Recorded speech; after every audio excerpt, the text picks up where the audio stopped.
These people have already been displaced several times. Like many people taking shelter in Rafah, they fear another mass displacement as Israeli forces gear up for an invasion of the southern city on the border with Egypt. We have been displaced to Khan Yunis, and then we came to the Egyptian border, and we can't be displaced anymore. We will either die here or we go back and die in our houses. Nowhere is safe in the entire Gaza Strip. Right up to the border fence with Egypt, Rafah was once designated by the Israeli military as a safe zone. Now it has turned into a makeshift tent city crammed with tens of thousands of homeless people. UNICEF says it's one of the most densely populated places on Earth.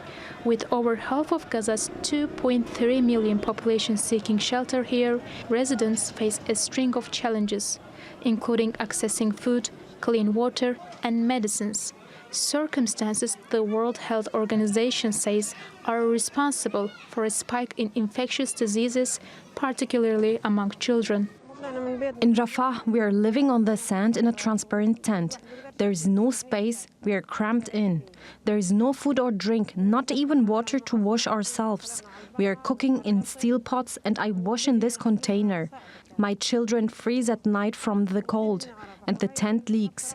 If there will be more displacement, I'm not moving.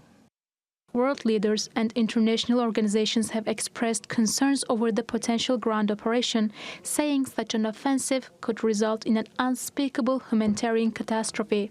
Palestinians have endured repeated Israeli strikes for over 4 months, exacerbating an already dire humanitarian situation. The UN says around 80% of the Strip's population is dependent on aid. Meanwhile, Hamas has warned that a military operation in Rafah would blow up prisoner exchange talks. But with the Israeli Prime Minister seemingly set on targeting the last remaining shelter for Palestinians, when and where their ordeal finally comes to an end is anyone's guess. Hilal Uzun, TRT World.